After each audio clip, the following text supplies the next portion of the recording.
Debate RDK no ar, hoje terça-feira, 15 de abril, boa tarde. Lembrando que o nosso apoio é do Meneghini Veículos, lá em Rua do Meio, pessoa de carro novo, seminovo. O Meneghini tem o melhor negócio para você. Mate Comunicação Integrada, esse melhor agente de comunicação aqui de Lajeado.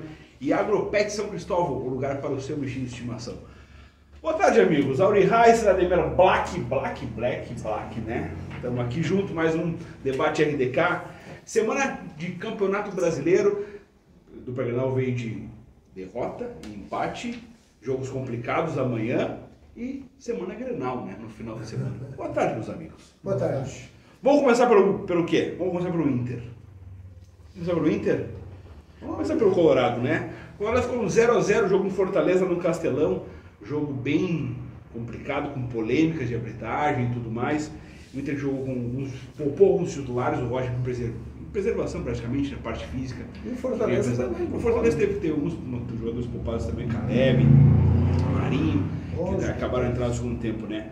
Mas, tipo, os reservas deram conta do recado, né? O Inter poderia ter tido uma melhor tarde, na tua opinião? A impressão que ficou é de que o Internacional jogou de forma muito parecida, né? Adotou praticamente a mesma estratégia, jogando fora, teve o mesmo padrão, né? Você percebia que os jogadores, o Internacional não deixou, por exemplo, de tocar a bola com muita facilidade, sim. Mesmo sendo um time mistão, para não dizer reserva. Agora, é evidente que quando falta, né, 4 ou 5 jogadores titulares, que tem alguns deles assim, um talento acima da curva, né? Evidentemente que cai a qualidade dentro de campo, né? E foi o que aconteceu, sim. Natural isso, né? Além disso, quando o time reserva ou um misto acaba indo para campo, ele também padece dos problemas normais, que é a falta de um melhor entrosamento. Há jogadores, ou havia jogadores lá no jogo que, não tem um ritmo adequado ainda.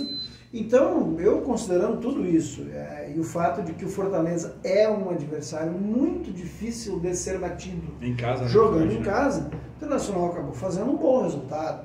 É óbvio que se tivesse forçado um pouquinho mais, eu acho que o Internacional tinha plenas condições, eu acho que teria mais recursos para vencer a partida. Antes da partida nós assinaríamos 0x0, né? Ah, sem dúvida. Mas pelas circunstâncias, de repente, até aquele lance polêmico, inclusive o penal, né? Ficou essa questão desse gostinho até de aliás, uma coisa, tá complicado. Tem que ouvir. Difícil, eu não tinha ouvido ainda, eu vi hoje o áudio do VAR. E o golaço. E o cidadão convicto de que o Davi Luiz chutou a bola primeiro. Mas o cara não acertou a bola, gente. Não, quando tu vê o áudio do VAR, cara, que absurdo. A maioria dos lances, porque se o lance já é polêmico, fica mais polêmico ainda com o VAR. O mesmo do lance do Grêmio, eu vi o áudio lá, uma coisa meio desconectada da realidade. Sim. Você tem a imagem denunciando os caras falam outra coisa. E os caras vendo outra, que eu não sei qual é o problema que tem da imagem que eles têm lá na cabine, mas um troço ridículo, né? Eu cada vez me convenço mais de que tem alguma coisa a mais nesse negócio. A gente porque não adianta nós querermos...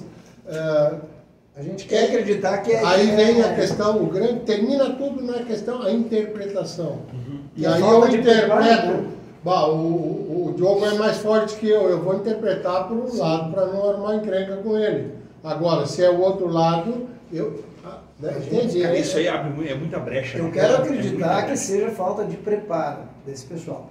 Mas há quantos anos? Mas às vezes tu olha para esses lances e ouve algumas coisas e a impressão que dá é que vai além disso, que é má intenção mesmo. Né? É má intenção. Então ficou essa questão, eu acho que muito claramente houve a penalidade. O que ameniza um pouco em favor do Fortaleza que não tem nada a ver com a história, é o fato de que, para ser honesto, o juiz tinha que ter expulsado o Vitinho um pouco antes da penalidade, né? Então talvez ali o jogo tivesse pendido ou desequilibrado um pouco em favor do Fortaleza. Não acredito que o Internacional até tenha condição de fazer enfrentamento com 10, mudando o esquema, a estratégia dentro de campo. Mas o fato é que o lance do Vitinho é um lance que não talvez não mudasse a história do jogo. Segundo amarelo. Não mudasse. Não, talvez. O lance sobre o Rogel era um lance Capital. penal, Sim. capital. Então ali poderia ter mudado o resultado. Então uma coisa não pode justificar a outra, né? Agora... É erro em cima de sei, erro, né? Erro pode justificar erro, não sei, a CBF precisa começar a dar uma explicação um pouco mais convincente sobre tudo isso. Não sei se porque afastaram o árbitro que expulsou o jogador do Cruzeiro no jogo contra o Inter.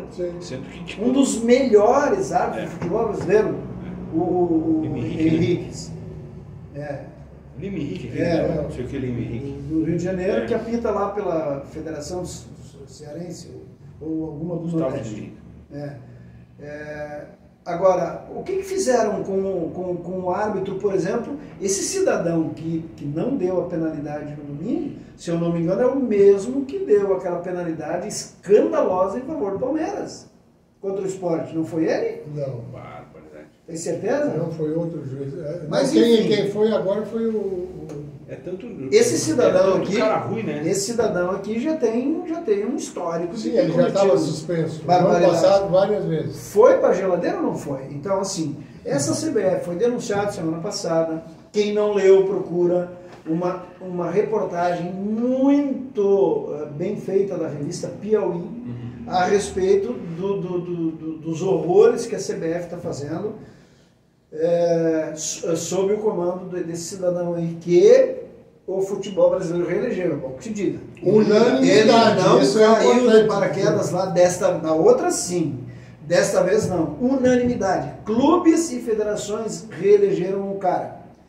40 clubes da B e da A elegeram ele. O que ele fez lá? O que está fazendo? Brincadeirinhas com o dinheiro, que é da CBF, que é um dinheiro público, é de caráter privado, a entidade, mas todo o processo ele tem que ser, no mínimo, fiscalizado por algum órgão público. O Ministério Público tem que ir lá e ver isso.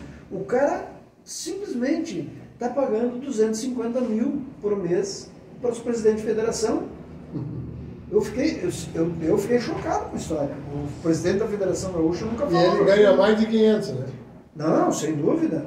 Então, aí apareceu... Por que eu trouxe o assunto do CBF? Porque, segundo essa reportagem, os caras fizeram um treinamento online para os árbitros para não gastar a estrutura necessária para fazer um treinamento presencial com instrutores, a logística toda.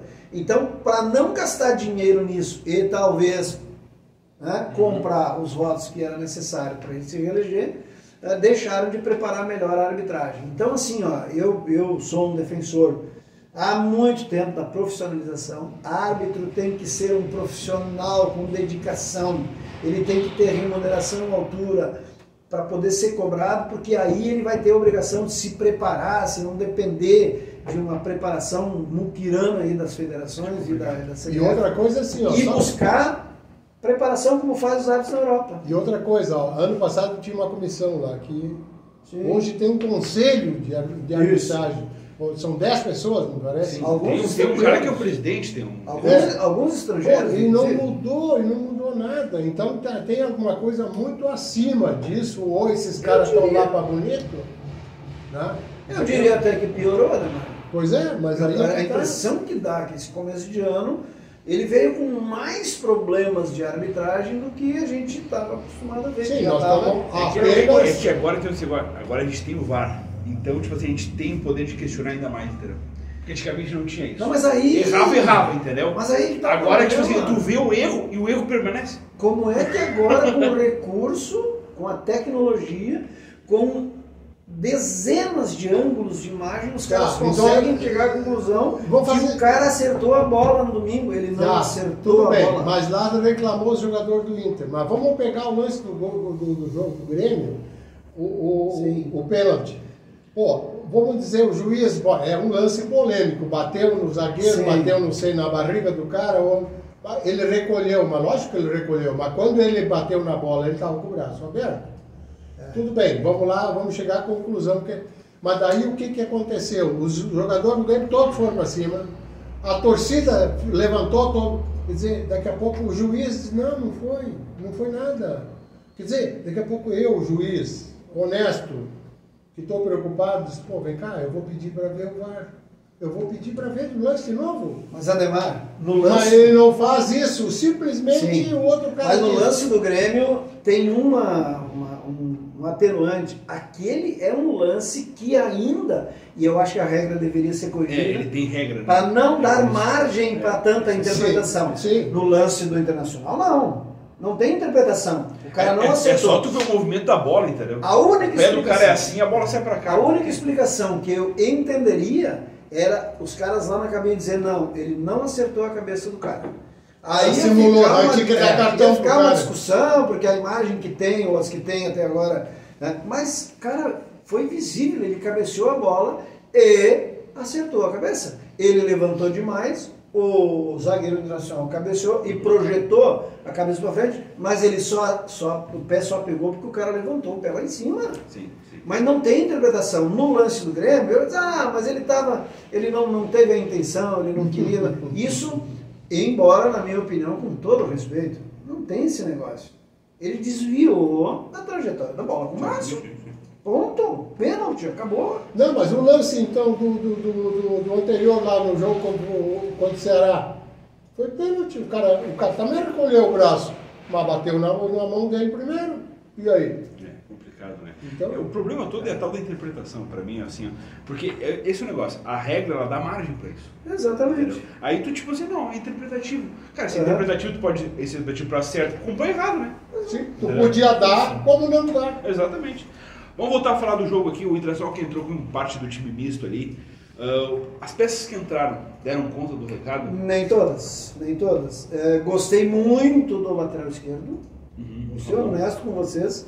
Eu não esperava que o Ramon fosse ter um desempenho. Cansou, né? O cara estava exausto. Exato, morto, mas ele falta de ritmo um pouco. Ele não também, né? fez aquele movimento de ir ao fundo do adversário e tal, como faz o Bernabé. Sim. Nem tinha condição. Mas, na minha opinião, jogou e eu fiquei muito tranquilo em relação a uma eventual necessidade de substituir o Bernabé. Então, tranquilo. O zagueiro uruguaio, por exemplo, em relação ao jogo contra o Nacional, jogou bem. Eu gostei do Rogel. Melhor, né? Ele foi melhor. Foi melhor bem. que ele mesmo. Né? Talvez o adversário não fosse tão complicado, né? E ali, dali para frente as coisas, enfim, o paraguaio, né? O Romero, acho que ficou devendo. Era um jogo onde ele poderia e deveria ter aparecido bem mais, né? Minha opinião. Eu gosto do Ronaldo, acho que é um cara que está suprindo. Cara, esse tá... eu não vi ele jogar mal ainda. Né?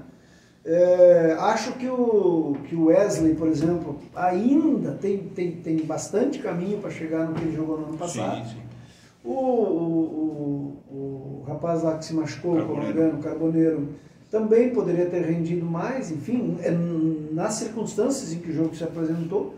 Enfim, mas é isso, a volta do Tabata é um alento, ele é um jogador diferente, né? Ele é diferente, não é diferenciado, é um exagero também. Não, mas ele é diferente, né? Ele tem uma visão de jogo melhor que os outros. Nossa, sem dúvida nenhuma. E, para mim, né, a minha grande decepção chama-se Borré, Rafael Santos Borré. Nesse ano, olha, ele andou fazendo um outro gol importante aí e tal.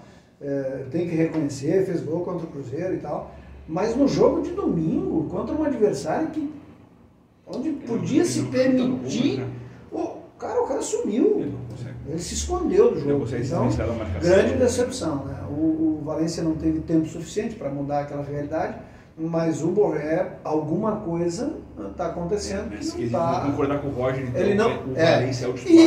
E junto com ele, a outra grande decepção do Thiago Maia. A impressão que eu tenho é que esse cidadão não está com a cabeça no Internacional. É verdade. Primeiro bloco de debate já fica por aqui, voltamos na sequência.